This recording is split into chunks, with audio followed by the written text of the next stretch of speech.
ማርያም ሆይ በሉ። ስለዚህም እንወድሻለን፣ ከፍ ከፍም እናደርግሻለን።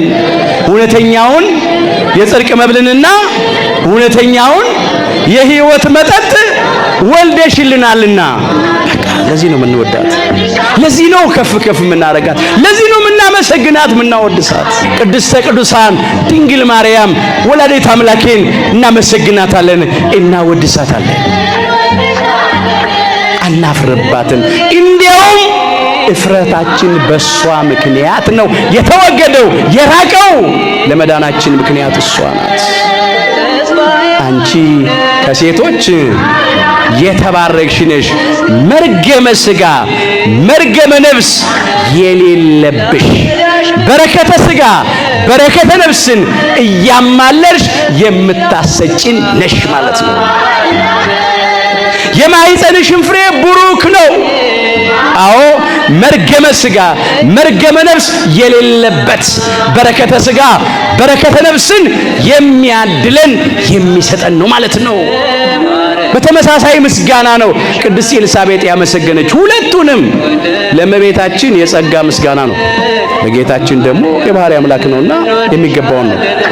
እንደገና በሉ አንቺ በሉ ከሴቶች የተባረክሽ ነሽ፣ የማኅፀንሽን ፍሬ የተባረከ ነው።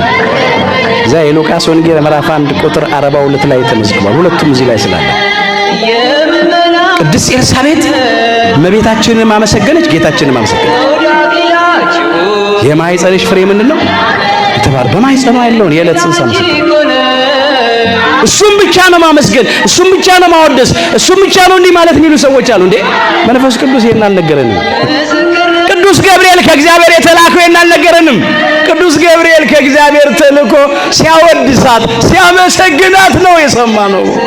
ከሱ ነው የሰምተን የምናመሰግነው። መንፈስ ቅዱስ አድሮባት ገልጦላት ቅድስት ኤልሳቤጥ ስታመሰግናት ስታወድሳት ሰምተን ነው የምናመሰግናት። እመቤታችን እናወድሳት።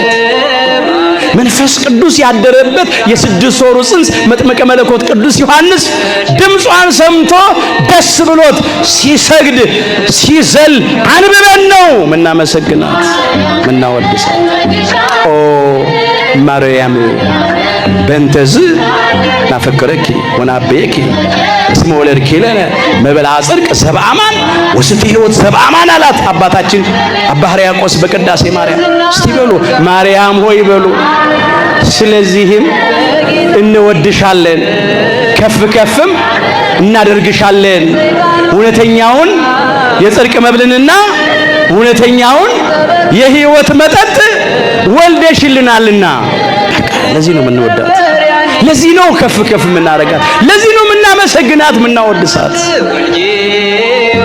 በእሷ ምክንያት ነው ዓለም ሄዳ በአምላክ ልቡና ታስባ ትኖር ነበረች። ሁለተኛ ሰማይ የተባለች በነቢያት አንደበት በብዙ ምሳሌ የተመሰለች ትንቢት የተነገረላት ሱባኤ የተቆጠረላት ጸጋን ሁሉ የተሞላች አምላካችን ጌታችን መድኃኒታችን ኢየሱስ ክርስቶስን በድንግልና ጸንሳ በድንግልና ወልዳ የሰጠችን ለዘላለም በድንግልና